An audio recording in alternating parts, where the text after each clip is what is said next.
The letter arrived on cheap yellow paper, sealed with the gold mark of the coalition. Ambassador Lin Wei held it with shaking hands. 60 years of human effort had been answered with 2 short lines. Earth's application was denied. Earth would remain a protected primitive world. Lin Wei set the paper down on his desk in Geneva and stared out the window at the morning traffic below. People were drinking coffee at outdoor tables. Children were walking to school. None of them knew that the sky was about to fall. 3 hours later, the first Dralin warship dropped out of jump space above the Pacific Ocean. Then another. Then 40 more. The fleet hung in low orbit like dark teeth. Warlord Kelvar of the Dralin Imperium stood on the bridge of his flagship and looked down at the blue planet with cold amusement. He had been given a simple order by the Coalition Council. Make an example of Earth. Show every other young species what happens when they ask for too much. Kelvar tapped the command panel with one clawed finger. Begin the lesson. 12 cities. Pick the brightest ones. The orbital strikes lasted 4 minutes. Geneva went first. Lin Wei never heard the impact that killed him. He was still holding the letter when the building above him turned into white light. Tokyo followed, then Lagos, then Mumbai, then Sao Paulo, then 8 more. The strikes were not random. The coalition wanted humans to watch their own cultural centers die. They wanted the survivors to feel small. Across the world, billions watched in frozen horror as their screens showed the mushroom clouds rising.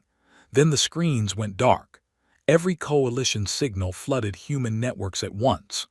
Warlord Kelvar's face appeared on every device, every billboard, every phone.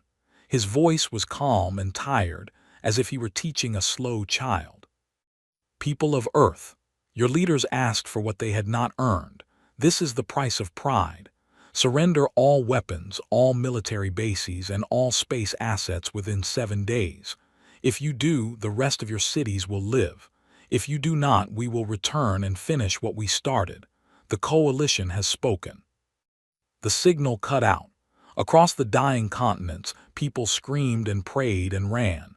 Coalition observer ships moved into position to record humanity's response. They expected panic. They expected begging. They expected a broken species to send tearful messages of surrender within hours. Instead, Earth went silent. No transmissions left the planet. No leaders gave speeches. No military responded. Within 12 hours of the attack, every human communication channel that the coalition had been monitoring for 60 years simply stopped. The observer ships waited. 1 day passed, then 2, then a week.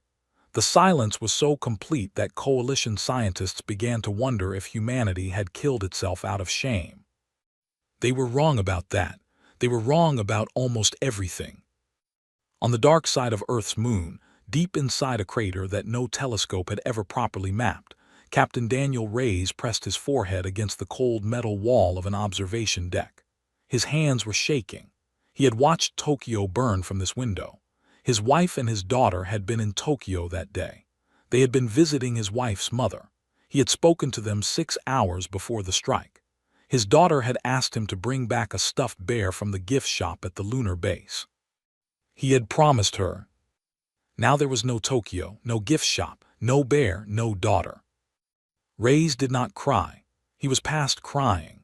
He had been a fighter pilot for 18 years and he knew that grief had to wait. His commanding officer was already striding across the deck toward him, boots clicking on the metal floor.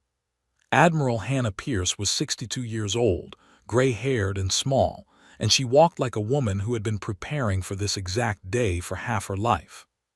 She stopped beside Reyes and looked out at the dead surface of the moon. How many? Reyes asked. His voice was flat. 12 cities, roughly 400 million dead in the initial strikes, another 200 million wounded.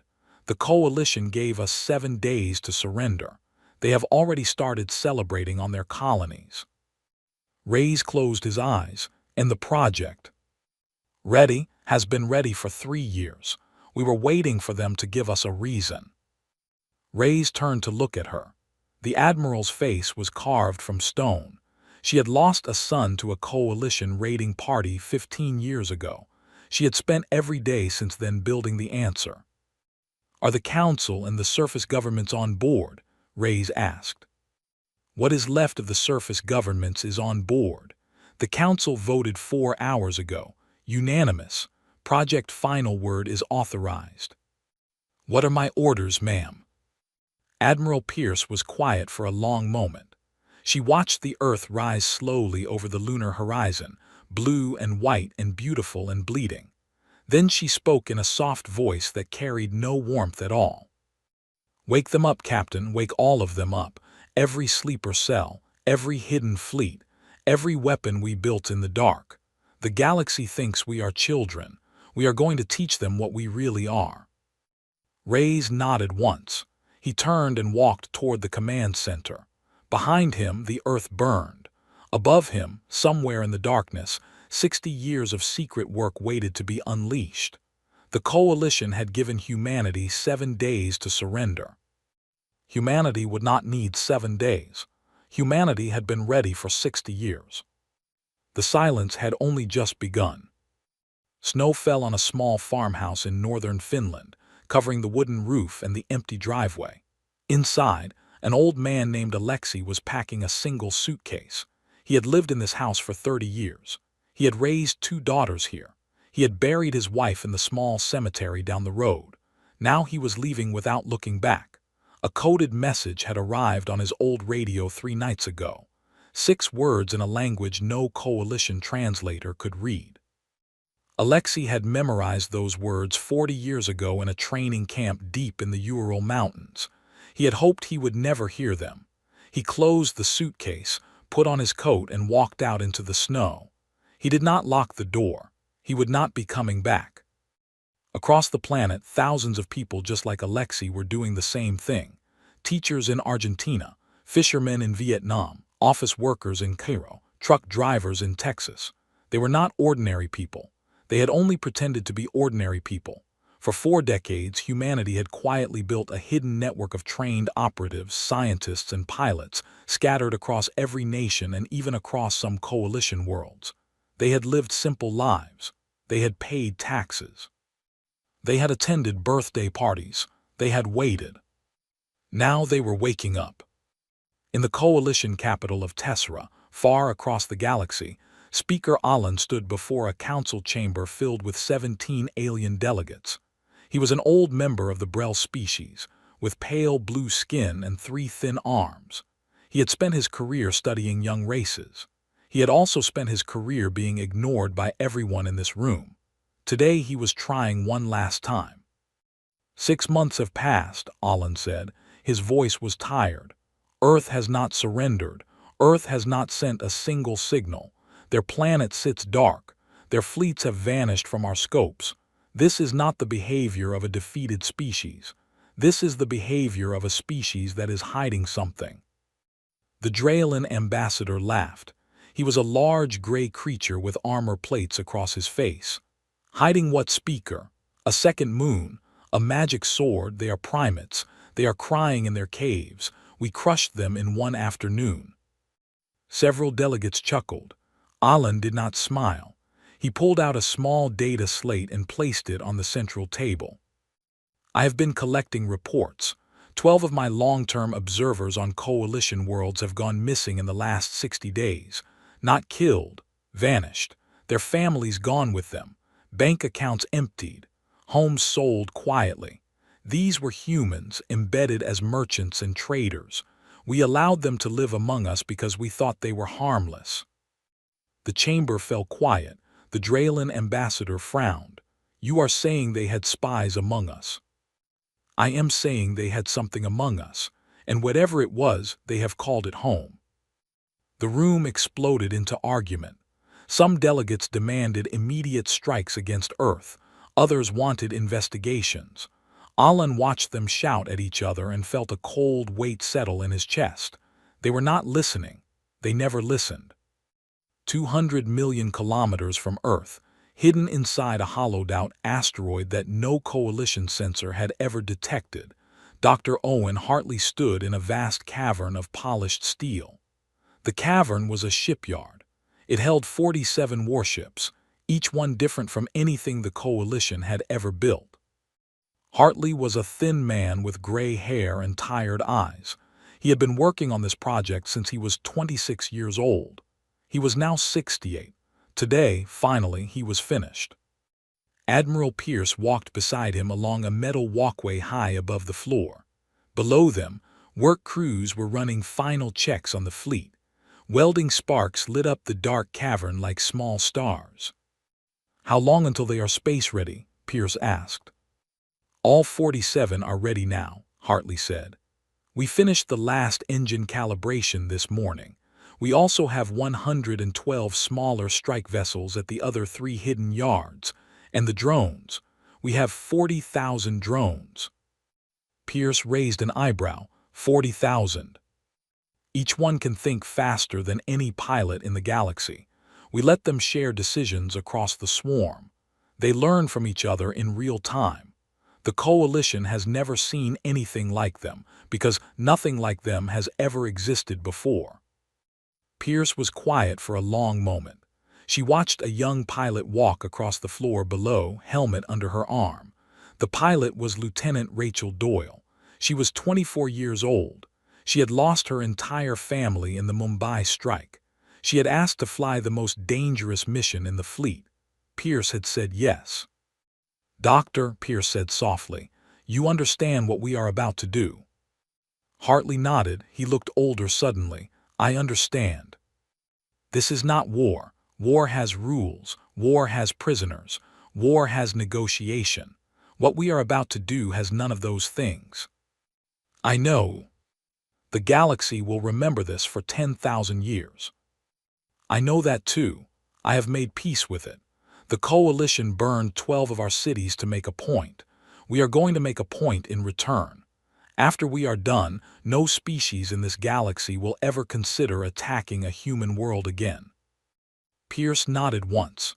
She turned and walked toward the command tower at the far end of the cavern. Behind her, the fleet waited in silence, ready to move on her word. Above her, the earth turned slowly in the void, dark and quiet and patient. The Coalition was still arguing in its golden chambers. The Draylen were still laughing in their barracks. They had no idea what was about to happen. The storm had finished gathering. The wind was about to start. A young Draylen shipyard worker named Hesh was eating a bowl of warm grain stew when the sky above Vesca Prime split open. He was sitting on a bench outside the orbital dock, watching the twin moons rise over the polished towers of his home colony. He had been daydreaming about asking his neighbor's daughter to a winter dance. He never finished the thought. The shipyard's master alarm screamed across the colony at the exact moment that 47 human warships dropped out of jump space, less than 2,000 kilometers above his head. Hesh dropped his stew. He stared up at the sky in pure confusion. The Coalition had told everyone that Earth was finished. The newscasts had been celebrating for 6 months. There were no human fleets. There could not be human fleets. And yet there they were, black and silent against the bright stars, falling toward the shipyard like a swarm of patient knives. Captain Daniel Reyes sat in the command chair of the lead vessel, the Sentinel. His face was calm. His hands were steady. He had spent 6 months training for this exact moment. Around him, the bridge crew worked in disciplined silence. No one cheered. No one shouted. They moved like surgeons preparing a body for the knife. "Range to target," Reyes asked. 1,800 kilometers and closing, sir." Coalition response. 3 picket ships scrambling. Main defense fleet is at the far side of the planet. They will need at least 11 minutes to come around. "They will not have 11 minutes, Reyes said. "Launch the swarm." The Sentinel and its sister ships opened their underside hatches. 40,000 drones poured out into space like a black river. Each drone was the size of a small car. Each one was armed with a single high-velocity slug and a short-range cutting beam. They did not need orders from human pilots. They shared one collective mind across the swarm, deciding targets in milliseconds, redirecting around obstacles faster than any Coalition gunner could track. The Draylen called their enemies one at a time. Humans had decided to bring the whole hive. The picket ships fired their main guns at the swarm. The drones simply moved. They flowed around the energy beams like water around stones, never breaking formation, never slowing down. Then they reached the picket ships, and the picket ships came apart in 3 seconds each. Not exploded, came apart. The drones cut through their hulls in clean, precise lines, slicing reactors and bridges and crew quarters with cold efficiency. There were no boarding parties. There were no warnings. There was only the cutting. On the planet below, Hesh watched the picket ships die and started to run. He did not know where he was running to. There was nowhere safe on Vesca Prime. In the Coalition capital, Speaker Alan was woken by an aide who was shaking too badly to speak clearly. By the time Alan reached the council chamber, the holographic display in the center of the room was already showing the attack. The Draylen ambassador stood frozen in front of it, his armored face slack with disbelief. The image showed the Vesca Prime shipyards being dismantled in real time. Human warships were now firing their main weapons, and the main weapons were unlike anything the Coalition had ever recorded. The first human warship fired a relativistic projectile, a simple lump of dense metal accelerated to a fraction of light speed. No energy signature, no targeting beam. The Coalition's shield systems had been built over thousands of years to deflect plasma, lasers, and antimatter strikes. They had no defense against a rock moving so fast that it punched through the shipyard's main station and came out the other side, leaving a perfect circular hole through 3 kilometers of armored steel. The shipyard exploded. 46 Draylen warships under construction were vaporized along with it. The second human warship fired a beam weapon, but the beam was not light. It was something else, something that ignored the energy shields entirely, passing through them as if they were not there. The beam hit a Draylen defense platform, and the platform simply stopped existing. There was no debris. There was no flash. The platform was there, and then it was not. The third human warship did not fire at all. It deployed a flat disk, no larger than a dinner plate, which floated into the upper atmosphere of Vesca Prime. The disk began to hum. Across the planet, every Draylen military communication system went dead. Every targeting computer froze. Every command network collapsed. The colony's defenders were suddenly blind, deaf, and alone. Warlord Kelvar was on his personal flagship in the next star system, attending a victory feast in honor of his triumph over Earth. He was eating roasted meat from a golden plate when the news reached him. He laughed so hard that he choked on his food. He told his officers it was a human tantrum. He ordered his fleet to remain at the feast and continue celebrating. He said the boys could clean up the mess in the morning. 23 minutes later, the door to his dining hall blew off its hinges. A human strike team, only 6 soldiers, walked in through the smoke. They had boarded his flagship through a stealth pod that had been hiding inside an asteroid belt for 3 weeks. They moved without speaking. Kelvar reached for his sidearm. He did not reach it in time. The lead human soldier stood over Kelvar's body and spoke a single sentence into her wrist communicator. "The warlord is down, burn the rest." By dawn the next day, 3 Draylen colony worlds had gone silent. Not conquered, silent. The Coalition had been searching its star maps for any sign of resistance. What it found instead was emptiness where its colonies used to be. The galaxy began to understand, for the first time, that the silence from Earth had not been surrender. It had been preparation. Rain fell on the marble steps of the Coalition Council building for the first time in 200 years. The weather grid had failed at midnight and no one could restart it. Workers in soaked uniforms ran across the plaza, trying to keep visiting delegations dry. Inside the great chamber, every seat was filled. Every species in the Coalition had sent its most senior officials. The mood was not anger. The mood was fear.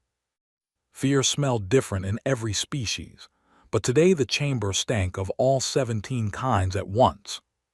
Speaker Alan stood at the central podium. He looked thinner than he had 6 months ago. His 3 arms were folded across his chest. "3 of our colonies are gone," he said. "Vesca Prime, Doru Station, Karn 9. 68 million coalition citizens are dead. Our shipyards are in ruins. Our warlord is dead. The humans achieved this in 28 hours using technology none of us recognized. I warned this council 6 months ago. I will not be laughed at today.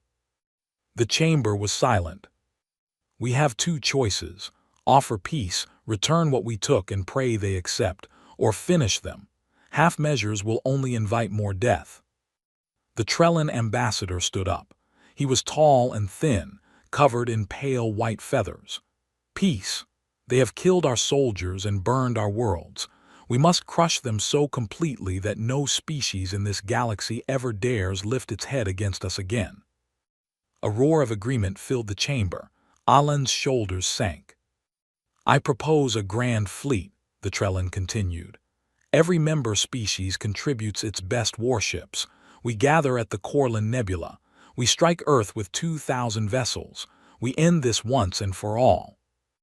The vote took less than an hour. 16 of 17 species voted yes. Only Alan voted no. He sat down and closed his eyes. He could already see the future, and the future was full of fire. Far across the galaxy on the dark side of Earth's moon, Admiral Hannah Pierce stood before a holographic map. Around her sat 12 senior officers. Captain Reyes was there. Dr. Hartley was there. Lieutenant Rachel Doyle sat at the back, her hands folded neatly in her lap. The Coalition has taken the bait, Pierce said. They are gathering at the Corlin Nebula. 2,000 ships, 12 species. They believe they will destroy Earth. She tapped the map. A glowing circle appeared around the nebula. They will not. We will destroy them, all of them, in one place. We will not allow a single ship to escape. Reyes looked up. Ma'am, 2,000 ships. We have less than 300. Correct. Then how? Pierce gave a small, tired smile. Because they are gathering, because they think numbers will save them. Captain, what is the most dangerous mistake an army can make? Reyes thought for a moment, standing still in one place. Yes. Pierce turned to Dr. Hartley. Doctor, show them what we have built. Hartley pressed a button. A new image appeared, a small black sphere no bigger than a marble. This is what we call a pulse anchor, Hartley said quietly. It does not explode. It does not burn. When activated, it collapses the local jump space field in a radius of 600,000 kilometers. Inside that radius, no ship can jump. No ship can send faster than light signals. No ship can leave. He pressed the button again. The image showed 20 spheres in a ring. 20 of these, deployed by our stealth platforms, will create a sealed pocket around the entire Coalition fleet. Once activated, that fleet will be trapped. They cannot run. They cannot call for help. The room was very quiet. Lieutenant Doyle raised her hand from the back. Ma'am, permission to ask a question. Granted. Who deploys the anchors? Pierce looked at her for a long moment. Doyle was 24 years old. She had lost her mother and her 2 younger brothers in the Mumbai strike. You do, Lieutenant. Doyle nodded once. She did not smile, she did not cry. Yes, ma'am. You will lead 20 stealth fighters, 1 anchor each, into the heart of the enemy formation. You will plant them in a precise ring while the Coalition is still assembling. Then you will pull back, and our main fleet will close the trap. The Coalition will not know they are caged until the cage is locked. Reyes spoke quietly. Ma'am, survival odds for the stealth team. Pierce did not answer at first. Then she said, Lieutenant Doyle has run this simulation 1,100 times. Her best score is 40% survival. Her average is 15. Doyle did not flinch. She looked straight ahead at the map. It is enough, ma'am, she said softly. It will be enough. Pierce nodded slowly. She turned back to the map and traced the path of the trap with one thin finger. The officers around her watched in silence. Outside, the lunar landscape stretched gray and empty under a black sky full of stars. Somewhere out there, the Coalition was assembling the largest war fleet in galactic history. Somewhere out there, 2,000 crews were eating their last meals without knowing it. The plan was set. The trap was waiting. The galaxy was about to learn what humans did when they had time to think. A Trellan signal officer named Veska was eating a small fruit at her station inside the Corlin Nebula command ship when she noticed the strange reading on her screen. The nebula was beautiful from her viewport, full of slow pink and gold clouds, lit from within by old dying stars. The fleet around her was the largest gathering of warships in Coalition history. 2,000 vessels, drifting in tight formation, waiting for the order to jump toward Earth. Veska had been proud to be assigned to this fleet. Today she would help end the human problem forever. She bit into her fruit and looked at her screen again. The reading was gone, probably a sensor glitch. She made a note of it and went back to her snack. She would be dead in less than 90 minutes. Lieutenant Rachel Doyle held her breath as her stealth fighter slid through the nebula's outer cloud layer. Her ship was painted with a coating that absorbed every kind of scanning beam the Coalition used. She was flying with engines at minimum thrust, drifting more than flying. Around her, 19 other stealth fighters did the same. Each pilot carried one black sphere in the cargo bay. Doyle spoke into her helmet microphone, her voice barely above a whisper. Marker positions confirmed. Beginning deployment in 3, 2, 1, release. 20 stealth fighters released their anchors at the same moment. The small black spheres drifted outward into space, finding their preset positions on autopilot. None activated yet. They simply waited, scattered around the Coalition fleet in a wide, invisible ring. Anchors are placed, pulling back. The stealth fighters reversed thrust and began their long, quiet retreat. The Coalition noticed nothing. Veska finished her fruit. The Trellan admiral on the flagship's bridge gave the order for final jump preparations. 40,000 kilometers away, hidden behind a dense gas cloud, Captain Daniel Reyes watched from the bridge of the Sentinel. Around him, the human fleet floated in silence. 293 warships. They were outnumbered 7-1. They were also exactly where they wanted to be. Reyes touched his earpiece. Doyle, status. Anchors placed, sir. Returning to formation. Well done, Lieutenant. Get clear. Reyes turned to his weapons officer. Activate the anchors on my mark. The officer nodded, finger hovering above the panel. Reyes stared at the holographic display. The Coalition fleet glowed in red, 2,000 small triangles packed close together. He felt no joy. He felt nothing at all. Mark. The weapons officer pressed the button. The 20 anchors activated as one.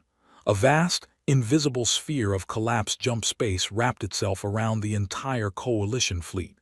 Inside the sphere, every communication signal died. Every navigation system went blind. Every jump engine shut down automatically.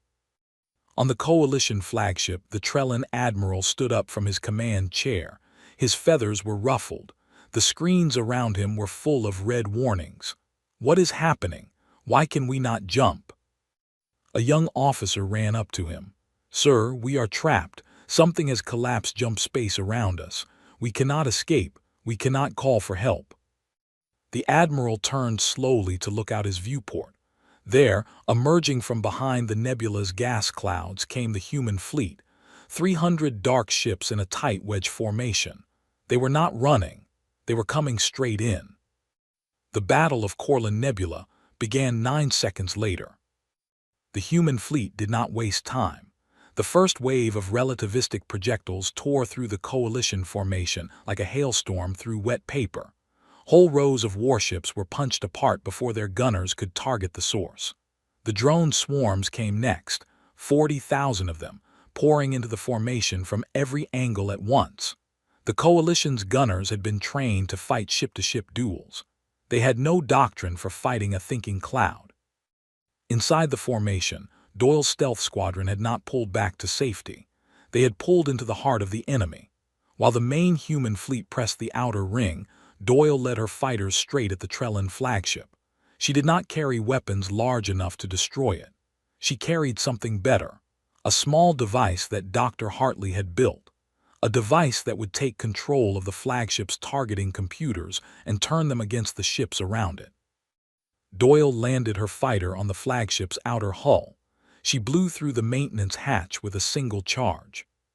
She ran through corridors as Trellin crew members fled past her in panic. They did not even try to stop her. They were too busy trying to survive. She reached the targeting core in 4 minutes. She placed Hartley's device against the main console. She activated it. She ran. The flagship's massive guns spun in their mounts. Then they began firing on every Coalition ship within range. By the time Doyle's fighter cleared the hull, the Coalition formation was tearing itself apart from within. Trellin ships shot Draylen ships. Draylen ships shot Brel ships. Confusion became panic. Panic became slaughter. Captain Reyes watched the chaos unfold from the Sentinel. His face was still calm. He keyed his fleet-wide communicator and spoke the order that would be remembered for 10,000 years. No survivors, no messages, let them wonder. 9 hours later, the Corlin Nebula was empty of Coalition ships. 2,000 vessels were gone. Not a single one had escaped to tell the tale. The galaxy was waiting for news. The news never came. A farmer on a Brel colony world stopped his plow at the edge of his field and looked up at the sky. He had been working since sunrise. His back hurt. His hands were dirty. He was thinking about the bread his wife would have ready for him when he came home. Then a light flashed across the sky, brighter than the morning sun, and a voice spoke from every speaker on the planet at once. The voice spoke in his language, calm and clear, as if it had always known how to find him. Earth is not a member of your coalition. Earth is not your equal. Earth is your warning. The farmer dropped his plow. He sat down in the dirt. Every coalition world received the same message that morning. Every species heard it in their own tongue. Before the message played, the broadcast showed something else. It showed Warlord Kelvar's final moments, captured by a human helmet camera. The Warlord reaching for his weapon. The Warlord falling. The Warlord dying in his own dining hall, surrounded by spilled food and broken plates. The Coalition had spent 6 months celebrating that Warlord as a hero. Now they watched him die on every screen, in every home, on every world. The reaction across the galaxy was not anger. It was fear of a kind that civilizations rarely felt. The Coalition had lost a grand fleet of 2,000 warships without receiving a single distress call. 3 colony worlds had gone dark in a single night. Their warlord had been killed inside his own flagship, and humanity had not even bothered to issue demands. Within a week, the Coalition began to fall apart.